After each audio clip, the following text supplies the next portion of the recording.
Fayam fire, fayam fire, fayam fire, fayam fire, fayam fire.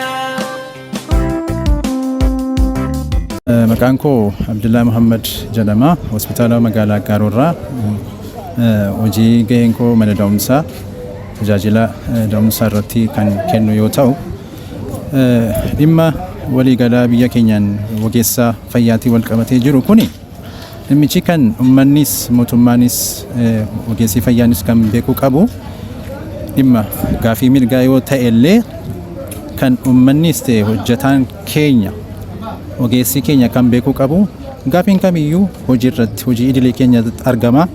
Dirqama keenya bahachaa gaafachuudha malee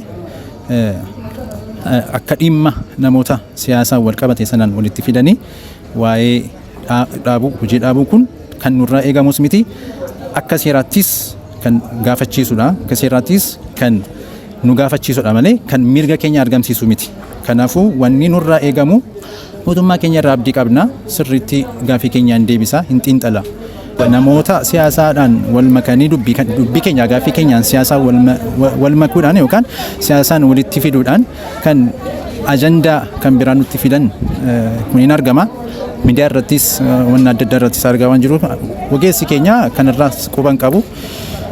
Nutis immoo nurraa malu akkuma beekamu hojii keenyaan hojjennaa. Gaafii keenya mootummaanis gaafii kan biraa akka deddeebisaa turinis gaafii kanas sirriitti deebisa jennee yaanna. Galatooma. Fayam fire, fayam fire, fayam fire, fayam fire. Maqaan kiyya Daggafuu naan jedhani kan nuti kutaa faarmaasii hospitaala waliigalaa Gaarorraa jira. Haala yeroo ammaa qilleensa dhaggeeffamee jirtu kooshee ogeessa fayyaa wajjin wal qabate gaafoliin garaagaraa jiraachuu danda'u. Gaafoliin kun akkuma jedhate ta'ee nuti hojii keenya nuti gaaffii mirgaa ta'es gaaffiin deeqaa yookaan sekeendii deebi'u halkan tokkotti kan deebi'u. Gaaffii keenya karaa seera qabeessa qofaan xiyyeeffachaa tajaajila hawaasaaf kennu deeqaaf tuwaddan kuti walitti hubinsaan hawaasa keenya tajaajilaa. Hawaasni tajaajila kuni hawaasa tuun baratan barsiisa. Haadha keenya, abbaa keenya, daa'imoota ganaa waa tokko hin beekne cubbuu kamii ta'een hojjennu sababii nuti hojii dhaabnuuf kan miidhamu kan qabu. Sababa kanaaf jecha tajaajila tokko illee sekeendii tokkoof tuwaddan kuti tajaajila itti fufnee hojjechaa jirra. Gara fuulduraattis hin hojjenna. Gaaffii keenya kan deebisu qaama mootummaaf qofaadha. Qaamni mootummaa kun immoo halkan tokko deebisu hin ta'in wanta qorannoo wanta daataa garaagaraa barbaadu waan ta'eef ragoolee walitti qabee mootummaa nama deebii ga'aa nuuf kennutti abdiin eeggachaa haala yeroo kanatti wal qabsiisanii qaamoleen tokko tokko olola sobaatiin walitti bu'iinsa uumuudhaan qaama siyaasaatti fayyadamuudhaan siyaasa garaagaraatti fayyadamuudhaan hawaasa keenya jeequudhaan hawaasa keenya lolaaf warra dhaabbatanii jiran itu kanarraa of eeggatanii abdii kooti. Maaliif kan nuti kan baranneef hawaasa kana deeggaruu kee dhaabbachuu amma nu gargaara rabbi tajaajila amma beekumsa keenya amma ogummaa keenya kennu. Malee nuti haalota harraafamne rakkoon jiraachuu danda'a. Rakkoon biyyoota guddaa jirtu keessa jirra waan ta'eef biyyoota guddaa jirtu keessatti immoo al tokkoon gaaffii deebisuun waan yaadamu. Qaamni kamiyyuu kana beekee hawaasa keenyatu akka inni tajaajila danda'u godhe gaarii natti fakkaata. Itti gaafatamaa jiru immoo gaaffii mirga keenyaa ta'etu jiru mootummaas deebii akka nu kennu asii qabna. Mootummaarraas kanas abdii kutannu mootummaan keenyas mootummaa gaaffii keenya deebisuudhaaf dhaabbatee jiru waan ta'eef mootummaa amantaarraa qabnu waan ta'eef yeroo kamitti illee abdii tokko illee mootummaa keenya irraa fudhatiin tajaajila kennaa jiru akka itti fufnu isin beeksisuun barbaada galatoomaa.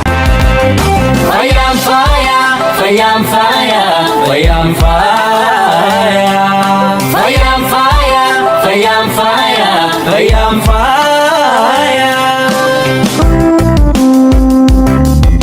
Maqaan koo Murgeessaa Mootiin jedhama. Gaheen ogummaa kootii nafsiidha. Hospitaala Gaarorraa kutaa tajaajila dhukkuba dandamannaa yookaan intensive care unit keessa kan inni hojjetu. Haalli tajaajila waliigalaa nuti kennaa jiru sa'aatii 24 tajaajila kan kennaa jirudha.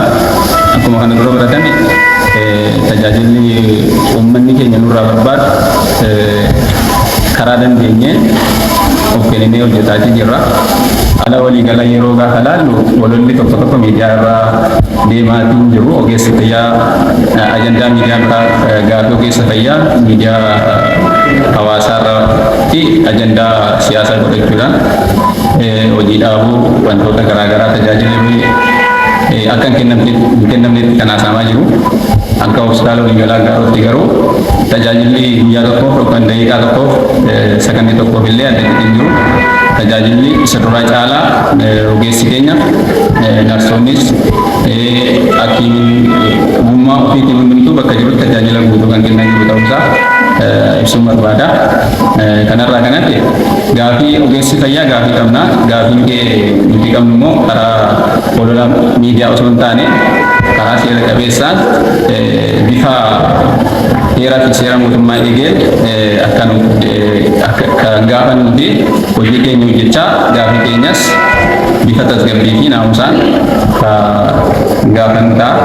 Achirraa kanatti tajaajila kana dura kennamaa ture caalaa of kenninee sa'aatii 24 uummata otoo hin baratiin nu barsiise waadaa gallee kuma dhumne waadaa keenya otoo hin nyaatiin tajaajila keenyatti fufna.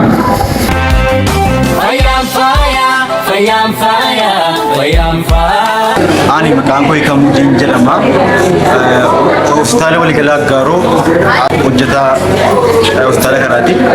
Innaa supervaayizarii ogeessa fayyaati. Akkuma beekamutti walallii miidiyaa irratti yookiin feesbuuk irratti godhamaa jira. Walalliin kun immoo kan ogeessa fayyaa wakkaluu miti.